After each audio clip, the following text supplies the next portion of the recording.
Hey everybody, we're excited to bring you our mid-August fishing report for northern Minnesota and Pelican Lake today. Wow, fishing is still going strong up here. Every year I get surprised when this time of the year fish are still being caught.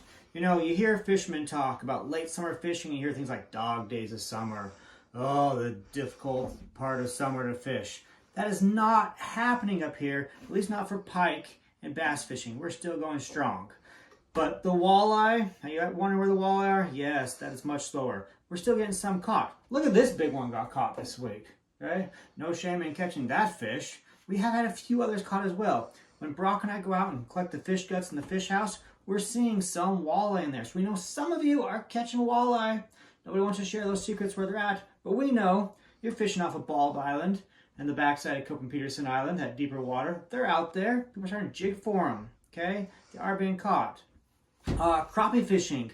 The good news on crappie fishing is the water is starting to cool down. All right, we're coming down a little bit every week. In fact, the other day I was driving down the road and I saw yellow leaves on some of the birch trees already. Uh-oh, fall's in the air. Not quite, but it's coming. The water's cooling. We're down to only 70-degree water temperature at the moment. Okay, that's your surface temp. It is cooling off. Your crappie bite is going to be here soon, that deep water crappie bite.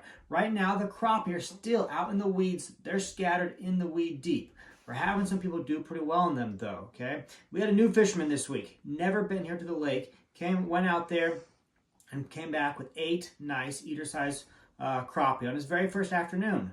Plenty for him and his wife to eat. The fishing is good right now, but you gotta be able to do it right. Again, just like I said last week, a short lead on your come off your bobber with a small hook or a small jig.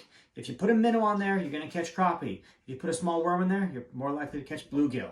Okay, the guy that caught the 8 crappie, he did that. He changed to a small grub and he stopped catching crappie in the same spot, started catching the bluegills. All right, off Sugarbush Point, very good. The backside of Bacchus Island right now, very good. Off Elliott Point, very good. All those spots are got thick weed cover. They're good for bluegill and crappie.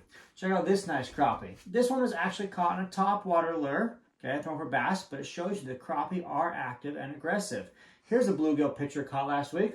Now, not a huge one, but you're getting a lot of this size right here. Okay, a lot of bluegills out there. You get some bigger ones in there. You want to see the world's biggest bluegill caught recently up here? Oh my goodness. Prepare yourself for this monster bluegill. What a treat it was just to see that thing. The guy brought it in to show me. We measured that thing, 2 pounds. Seriously, guys, 2-pound bluegill. Okay, it was just shy of 14 inches. What I wish I would have done is got a video of that fish and we could have turned it so you'd see sideways. It was thick. Okay, the thing had shoulders. It looked like a linebacker ready to play football. Big, thick, heavy bluegill. What a cool thing it was to see that fish. I wish I would have caught that guy. Okay, so most of the time you're not going to be anywhere near that big, but we are getting some good 1-pound bluegills being caught.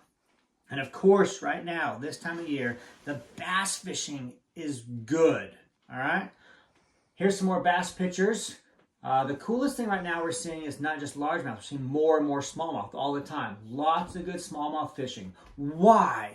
Why is it that smallmouth fishing is better this time of year than early in the summer? Water temp. Okay, your smallmouth bass are more active in the cooler water. So all these smallmouth are starting to come in now as our water temps are dropping. What are they being caught on? Plastics. Okay, soft plastics. The power worms, Senkos, tube jigs, all that stuff is working very well, okay? Natural colors are very good. Motor oil color is good. Root beer color is really good.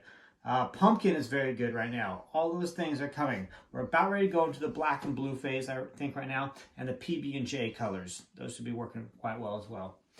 Is heavy weeds out there. When you pull them up, you're going to come with a lot of weed. Now, here's the problem I'm seeing. I've been out fishing recently a few times with guests. And we go out there, and if they're used to fishing bluegill or trout, they get that hit, and they're like, oh, I got one. And it comes off.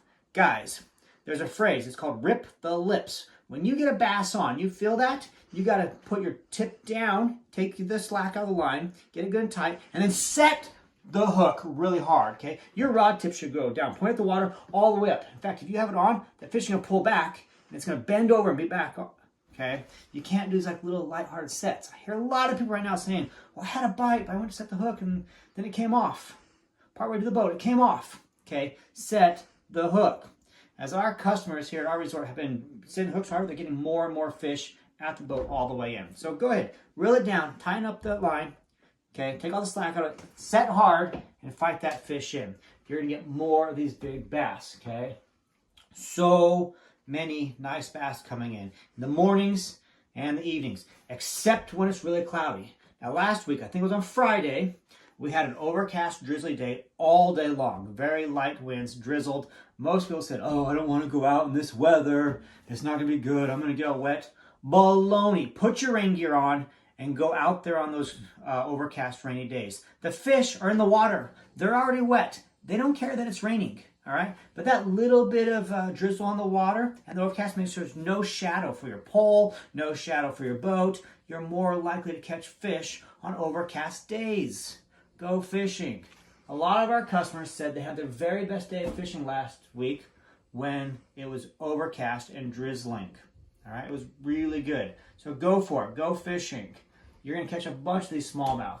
Evening bite too, very good. Let me show you two really good, great pictures of evening bite. Okay, this is Heather. You notice it's dark outside. Fishing at night is very good. Look at this beautiful colors on this smallmouth bass right here. Okay, you want to fish even if you can't see.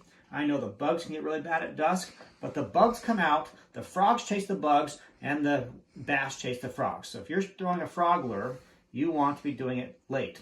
And check out this sunset picture here with Kim. Okay, I happen to be in the boat here with Kim, and we're doing some fishing, showing her how to catch some fish. And a gorgeous sunset. She landed this very nice lunker, and what a great photo it turned out to be. Okay, lots of good fishing. Here's Terry with a nice smallmouth. Okay. So many good bass coming in right now. Go fishing early, late. If it's overcast at all, middle of the day fishing is very good. All right. Here's Ty with a nice smallmouth. Again, we get a lot more smallmouth this time of year. Okay, fishing's good right now. It's middle of August. Get out there and go. Now, some of you might be wondering why I'm wearing an Alaska shirt today. Next week, we will not have a fishing report on Tuesday because the Crazy Good Fishing team is going to Alaska tomorrow. And I'm really excited. We're going to try to do some salmon fishing. So next week we should have a different type of video out showing us salmon fishing in Alaska. Look for it. Hope you enjoy that sort of thing. If you're up here on Pelican Lake, northern Minnesota, keep fishing. The bass are biting. And don't forget the pike, because I almost forgot to tell you about the pike. Okay, pike fishing, very good right now. Let's start out the big one of the week. Sarah from Utah with the monster pike, 17 years old. Biggest pike she'd ever caught. Lots of good pike coming in. Okay, more pike. Here's Clint with a big pike. All right, more pike. So many pike getting caught. Okay, your pike, you're gonna hit everything your bass will be hitting. Spinner baits are working very well. White seems to be the better color. Bucktails are working well too. So more pike, lots of good pike. All right, so again, sorry, I almost forgot the pike. Bass, pike, very good. Bluegill's pretty good. Short lines off your bobbers. Crappie slowly coming in. And walleye in deeper water. That's your fish report for mid-August on Pelican Lake, northern Minnesota. Get out there and go fishing, guys. Thanks.